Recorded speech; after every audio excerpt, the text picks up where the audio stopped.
ہوں، جہنم کو خود سے بری لکھ رہا ہوں۔ نبی نے یہ فرمایا ماں باپ کو منا لو، تیرے نام جنت تبھی لکھ رہا ہوں۔ نبی نے یہ فرمایا ماں باپ کو منا لو، تیرے نام جنت تبھی لکھ رہا ہوں۔ ماں ایک ایسی عظیم دولت ہے، ایک ایسی عظیم نعمت ہے کہ یقیناً اپنی اولادوں کو ہر حال میں دعا دیتی ہے۔ اگر ماں گونگی بھی ہوتی، بے زبان بھی ہوتی ہے، تب بھی اس کی بھلائی کے لیے دعا کرتی ہے۔ ایک شاعر نے کہا تھا ہر ایک احساس کے حق کو ادا تو کر ہی سکتی ہے۔ ماں کی محبت آپ کے سینے میں روشن ہے تو ماں کی محبت میں ایک بار محبت سے کہہ دیجئے سبحان اللہ، زور سے بولیے سبحان اللہ۔ ماں نے خون جگر کو سینچ کر کے آپ کو دودھ کی صورت میں پلایا اور جوان کیا ہے، یہ ماں کا احسان نہیں تو کیا ہے؟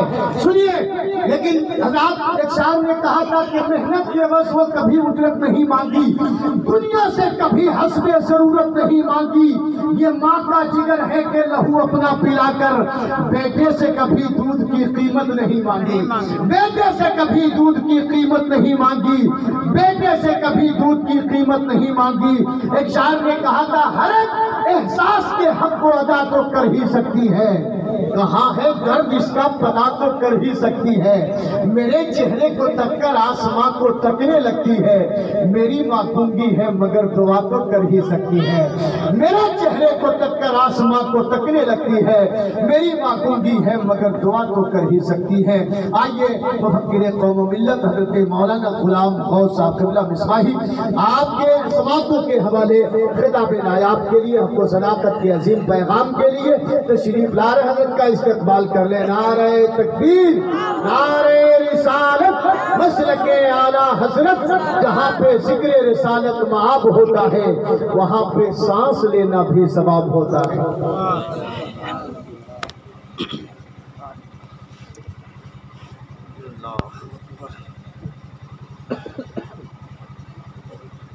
اسٹیج پہ تشریف فرما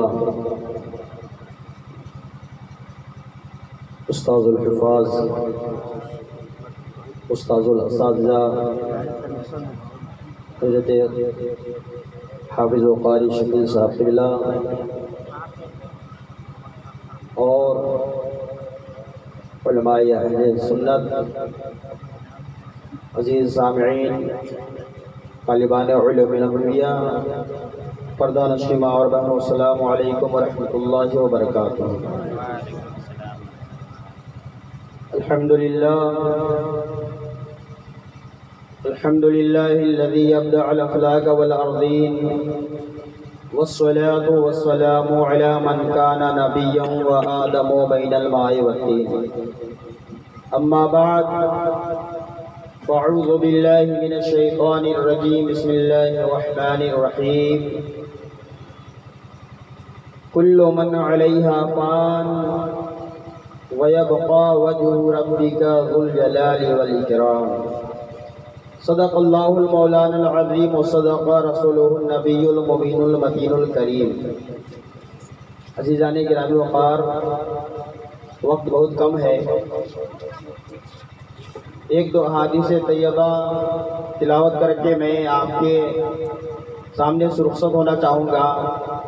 آئیے سب سے پہلے ہم اور آپ اپنے آقائے نامدار فخر موجودات صلی اللہ تعالی علیہ وسلم کی بارگاہ میں درود شریف کا ہدیہ پیش کریں اور بڑھے باواز بلند اللہم صلی علی سیدنا شفیعنا حبیبنا مولانا محمد وبارک وسلم، صلو علیہ صلاۃ و سلام علیک یا رسول اللہ یا حبیب اللہ صلی اللہ تعالی علیہ وسلم۔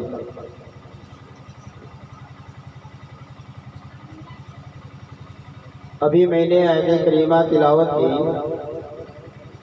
قرآن پاک میں اللہ تبارک و تعالی ارشاد فرماتا ہے کل من علیہا فان ویبقى وجہ ربک ذو الجلال والاکرام، یعنی جو کچھ اس روئے گیتی پر پیدا کی گئی ہے، جتنی بھی چیزیں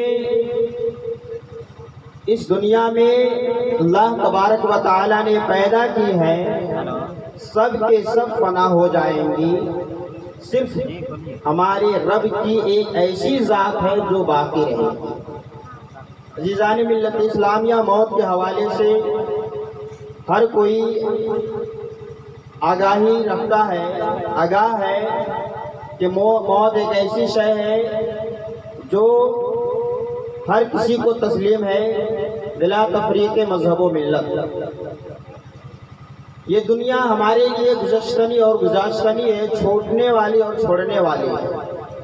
دنیا پائیدار نہیں ہے، دنیا سے ہر ایک کو کچھ کرنا ہے، ہر ایک کو رخصت ہونا ہے۔ آقا نامدار صلی اللہ تعالی وسلم کی حدیث پاک ہے، حضرت برہ ابن عازب رضی اللہ تعالیٰ حدیث کے راوی ہے۔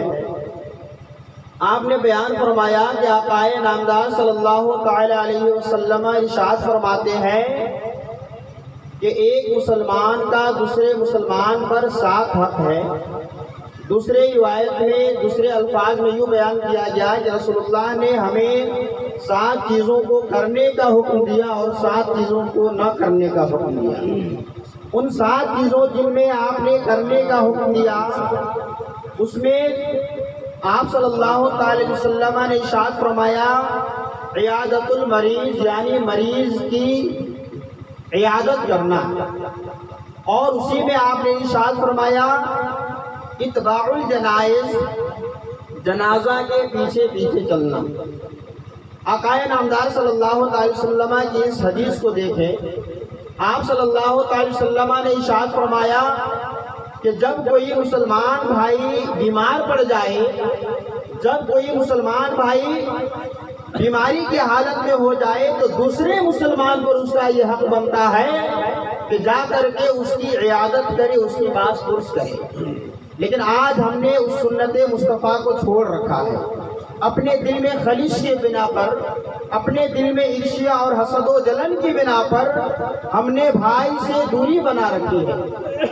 اسی دوسری حدیث میں دوسرے مقام پر آقا نامدار صلی اللہ علیہ وسلم نے ارشاد فرمایا کہ حضرت ابو ہریرہ اس کے راوی ہیں، آپ بیان فرماتے ہیں کہ اللہ کے رسول صلی اللہ تعالی وسلم نے ارشاد فرمایا کہ قیامت کے روز اللہ تبارک و تعالیٰ ایک بندے سے پوچھے گا کہ میں جب بیمار تھا تو تم نے میری عیادت کیوں نہیں کی؟ جب میں بیمار ہوا تو تم میری عیادت کے لیے کیوں نہیں آئے؟ وہ بندہ کہے گا پاک پروردگار، تو اللہ الصمد ہے، تو بے نیاز ہے، تو جسم و جسمانیت سے پاک ہے، تو کیسے مریض ہو سکتا ہے؟ تو رب العالمین ہے۔ اللہ تبارک و تعالیٰ ارشاد فرمائے گا کیا تمہیں نہیں پتا کہ میرا فلاں بندہ بیمار تھا، میرا فلاں بندی بیمار تھی اور تم نے اس کی عیادت نہیں کی؟ اگر تم اس کی عیادت کرتے، تم اس کے حال چال پوچھنے کے لیے جاتے تو تم مجھے اس کی جگہ پاتے۔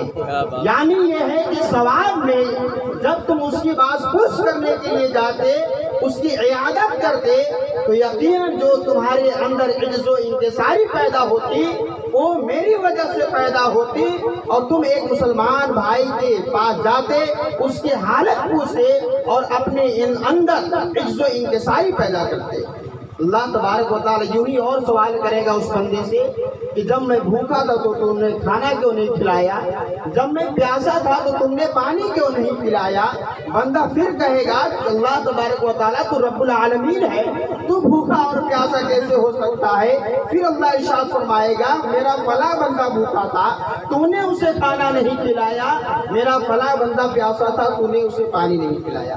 عزیزان ملت اسلامیہ، کہنے کا مقصد یہ ہے کہ آج ہم اور آپ جب ہمارے بیچ سے کوئی ہمارے عزیز رخصت ہو جاتے ہیں یا رخصت ہونے کے کگار پر ہوتے ہیں، روح کب سے انسری سے پرواز ہونے والی ہوتی ہے، تو ہر کوئی جاتا ہے، چاہتا ہے کہ ہم پانی اور دودھ پلاتے ہیں، ہر کوئی چمچ لے کر کے پہنچ جاتا ہے کاش ہم ایک چمچ اس کے حلق میں پانی ڈال دیں۔ لیکن جب وہ باحیات ہوتا ہے، جب اسے پانی کی ضرورت ہوتی ہے، جب اسے اور چیزوں کی ضرورت ہوتی ہے، تو اس وقت ہم اسے دوری بنا کر کے کوسوں دور رہتے ہیں، اس وقت ہم اس کی بات پوچھ نہیں کرتے ہیں۔ اس وقت اگر اسے پیاس کی ضرورت رہتی ہے تو نہ بیٹا پہنچتا ہے نہ بہو پہنچتی ہے، لیکن جب اس کی روح قبض انصری سے پرواز ہونے لگتی ہے تو ہر کوئی دوڑا دوڑا جاتا ہے تاکہ ہم ایک چمچ اس کے منہ میں پانی ڈال دیں۔ عزیزان ملت اسلامیہ، جب ایک چمچ پانی منہ میں ڈالنے کے لیے آپ اتنے دوڑے ہوئے چلے جا رہے ہو تو اس سے پہلے ہی آپ جو نا اس کے حالت کو دیکھ کر کے، اس کے جو حالات ہیں اس کو حالات کو دیکھ کر کے اس کے ساتھ اچھا ویوہار کرے، اس کے ساتھ اچھا سلوک کرے، تاکہ جب وہ زندہ تھا تو اس وقت بھی آپ کا نام لیتا اور جب وہ چلا جائے تو یہ بھی آپ کے لیے کار ثواب ہو جائے۔ لیکن افسوس ہوتا ہے کہ آج ہمارے معاشرے میں ہم اس عمل سے دوری بنائے ہوئے ہیں۔ حضرت ابو ہریرہ رضی اللہ تعالیٰ عنہ سے ایک حدیث مروی ہے، آپ ارشاد فرماتے ہیں کہ آقا نامدار صلی اللہ تعالی وسلم نے ارشاد فرمایا کہ جب انسان انتقال فرما جاتا ہے، اذا مات الانسان انقطع عنہ عملہ الا من ثلاث، جب انسان انتقال فرما جاتا ہے تو اس کے تمام عمل کرنے کے جو دروازے ہوتے ہیں وہ بند ہو جاتے ہیں۔ اب نہ وہ نماز پڑھ سکتا ہے، نہ وہ روزہ رکھ سکتا ہے، نہ حج و زکوٰۃ کر سکتا ہے، نہ کار خیر کر سکتا ہے، کچھ بھی نہیں کر سکتا۔ لیکن آقا نامدار نے ارشاد فرمایا کہ 3 ایسے راستے ہیں جن 3 راستوں سے اس مرحوم کو ثواب پہنچا۔ صحابہ کرام، ایسی جماعت، نورانی جماعت جو ہمیشہ اس کھوج میں رہا کرتے تھے کہ رسول اللہ کچھ حکم فرما دیں اور ہم اس پر عمل کر کے اپنی دنیاوی زندگی کو بھی کامران بنا لیں اور اخروی زندگی کو بھی کامیاب بنا لیں۔ آقا نامدار نے ارشاد فرمایا 3 راستوں میں سے پہلا راستہ جو ہے وہ صدقہ جاریہ کا ہے۔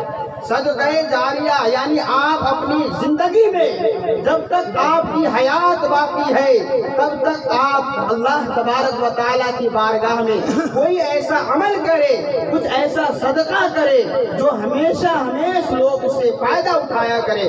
جب تک وہ چیز باقی رہے گی تب تک آپ کے نام اعمال میں اس کا ثواب ملا کرے گا۔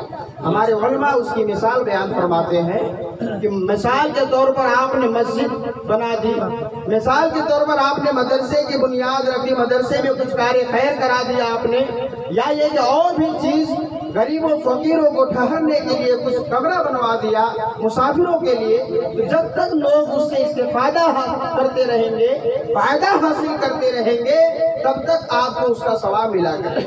صدقہ جاریہ کے حوالے سے آج ہمارے اور آپ کے بیچ میں یہ ہوتا ہے کہ ہم اور آپ اپنے مرحومین کے حوالے سے قرآن پاک کی پیٹیاں مدرسوں میں ڈونیٹ کیا کرتے ہیں۔ عزیزان ملت اسلامیہ، حالات کا تقاضا، دور حاضر میں جس چیز کی امت مسلمہ کو ضرورت ہے، جس چیز کو امت بیضا کو، ملت بیضا کو ضرورت ہے، اس چیز کو ڈونیٹ کیا جائے، اس چیز کو پیش کیا جائے۔ اس کی مثال آپ اس عہد رسالت سے لے سکتے ہیں کہ آپ صلی اللہ علیہ وسلم کے زمانے میں حضرت سعد رضی اللہ تعالی عنہ صحابی رسول ہیں، آپ کی والدہ کا انتقال ہو جاتا ہے۔ آپ رسول اللہ کی بارگاہ میں حاضر ہوتے ہیں، فرماتے عرض کرتے ہیں حضور سعد کی ماں انتقال کر گئی، سعد اپنی والدہ سے بہت پیار و محبت کیا کرتا تھا، اب مجھے آپ کچھ ایسا عمل بتائیں جس سے میری امی کو اس کا ثواب پہنچے۔ آقا نامدار نے ارشاد فرمایا اے سعد، اگر تم چاہتے ہو کہ اپنی والدہ کے نام سے کچھ ایسا کام کرو جو ان کی روح کو ثواب پہنچے تو جاؤ اپنی والدہ کے نام سے ایک کنواں کھدوا دو۔ حضرت سعد رضی اللہ تعالیٰ عنہ جاتے ہیں، اپنی امی کے نام سے آپ نے کنواں کھدوا دیا۔ پوری زندگی عہد رسالت و عہد صحابہ میں، خلفائے راشدین میں بیر ام سعد کے نام سے وہ کنواں مشہور ہے۔